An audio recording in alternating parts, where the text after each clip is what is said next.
ಹಿಂದೂ ಯುವಕನ ಮೇಲೆ ನೈತಿಕ ಪೊಲೀಸ್ಗಿರಿ ಪ್ರಕರಣಕ್ಕೆ ಸಂಬಂಧಪಟ್ಟಂತೆ ಹಲ್ಲೆಗೊಳಗಾದಂತಹ ಯುವಕನ ಮೇಲೆ ಎಫ್ಐಆರ್ ದಾಖಲಾಗಿದೆ.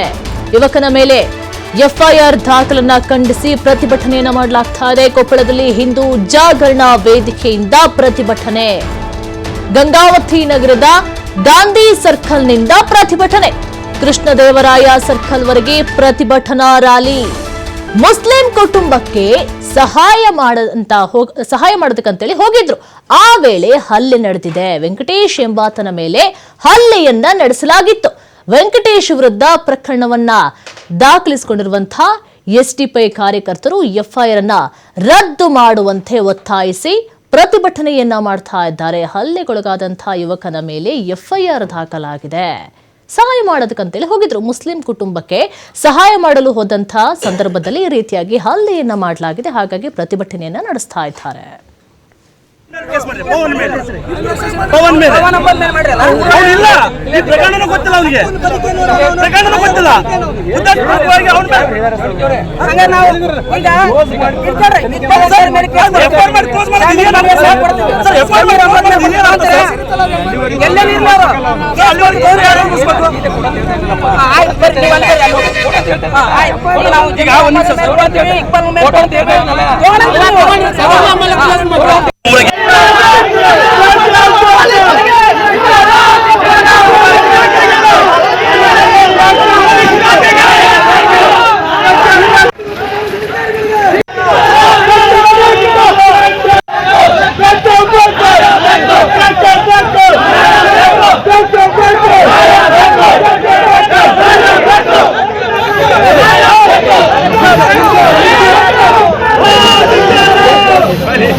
ಇದ್ರ ಬಗ್ಗೆ ಹೆಚ್ಚಿನ ಮಾಹಿತಿ ಕೊಡ್ತಾರೆ ನಮ್ಮ ಪ್ರತಿನಿಧಿ ನಾಗರಾಜ್. ನೋಡಿ, ಈಗ ಹಿಂದೂ ಯುವಕನ ಮೇಲೆ ನೈತಿಕ ಪೊಲೀಸ್ಗಿರಿ ಪ್ರಕರಣಕ್ಕೆ ಸಂಬಂಧಪಟ್ಟಂತೆ ಹಲ್ಲೆಗೊಳಗಾದಂತಹ ಯುವಕನ ಮೇಲೆ ಎಫ್ಐಆರ್ ದಾಖಲು ಮಾಡಿದರೆ ಎಫ್ಐಆರ್ ಅನ್ನ ರದ್ದು ಮಾಡಬೇಕು ಅಂತ ಹೇಳಿ ಪ್ರತಿಭಟನೆಯನ್ನ ಮಾಡ್ತಾ ಇದ್ದಾರೆ. ಏನ್ ಸ್ಟೋರಿ ಕಂಪ್ಲೀಟ್ ಆಗಿ ಡೀಟೇಲ್ಸ್ ಅನ್ನ ಕೊಡೋದಾದ್ರೆ?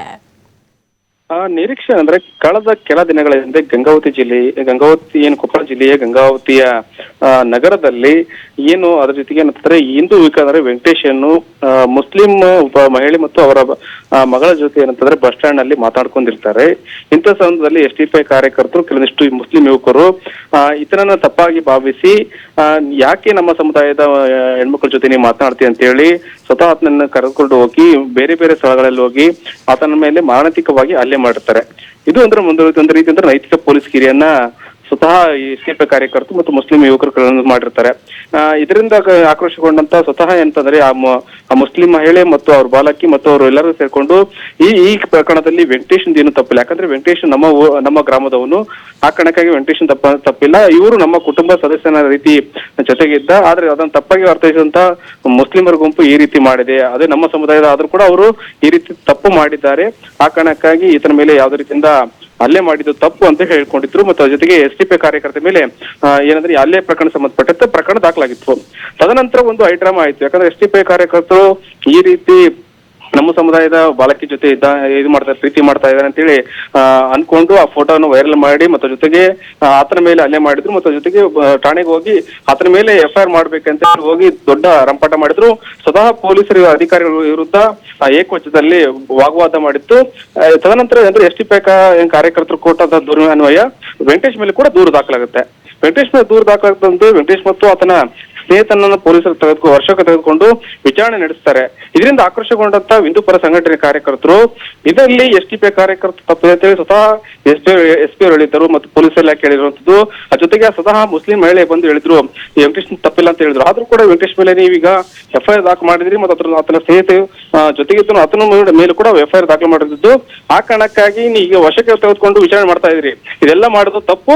ಆ ಕಾರಣಕ್ಕಾಗಿ ಏನ್ SDPI ಕಾರ್ಯಕರ್ತರು ಅವನು ಮೊದಲು ಬಂಧನ ಮಾಡಿ ಇಷ್ಟೆಲ್ಲಾ ದಾಂಧಲೆ ಮತ್ತು ಅದ್ರ ಜೊತೆಗೆ ಕೋಮುಗಲಭೆ ಸೃಷ್ಟಿಸುವಂತ ಕೆಲಸ SDPI ಕಾರ್ಯಕರ್ತ ಮಾಡ್ತಾ ಇದ್ದಾರೆ ಅಂತ ಹೇಳಿ ಸ್ವತಃ ಏನಂದ್ರೆ ಹಿಂದೂಪರ ಸಂಘಟನೆಯ ಏನು ಮುಖಂಡರಂತ ಶ್ರೀಕಾಂತ್ ಹೊಸಕೇರಿ ಅವರ ನೇತೃತ್ವದಲ್ಲಿ ಮತ್ತು ಮಾಜಿ ಶಾಸಕರಂತ ಪ್ರಣಮ್ ಮನೋಳಿ ಅವರ ನೇತೃತ್ವದಲ್ಲಿ ಗಂಗಾವತಿ ನಗರ ಠಾಣೆಗೆ ಹೋಗಿ ಮುತ್ತಿ ಹಾಕುವಂತ ಕೆಲಸ ಮಾಡಿದ್ರು ಮತ್ತು ಪ್ರತಿಭಟನೆ ಮಾಡುವಂತ ಕೆಲಸ ಮಾಡಿದ್ರು. ಇಂಥ ಸಂದರ್ಭದಲ್ಲಿ DYSP ಗಂಗಾವತಿ ನಗರ ಠಾಣೆಯ ಏನು PI ಅವರು ಕೂಡ ಸಮಾಧಾನ ಮಾಡುವಂತ ಕೆಲಸ ಮಾಡಿದ್ರು. ಒಟ್ಟಾರೆ SDPI ಕಾರ್ಯಕರ್ತನ ನೀವು ಬಂಧನ ಮಾಡ್ಲೇಬೇಕು. ಯಾಕಂತಂದ್ರೆ ಇಲ್ಲ ಸಲ್ಲದ ಆರೋಪಗಳನ್ನ ಹೊರಿಸಿ ವೆಂಕಟೇಶನ ಮೇಲೆ FIR ಮಾಡುವಂತ ಕೆಲಸ ಮಾಡಿದ್ರೆ ಆ ಕಾರಣಕ್ಕಾಗಿ ಅವ್ರನ್ನ ಬಂಧನ ಮಾಡ್ಲೇಬೇಕಂತೇಳಿ ಆಕ್ರಮ ಮಾಡಿರುವಂತದ್ದು. ನಿರೀಕ್ಷಾ. ಓಕೆ, ಥ್ಯಾಂಕ್ ಯು ನಾಗರಾಜ್ ನಿಮ್ಮೆಲ್ಲ ಮಾಹಿತಿಗಾಗಿ.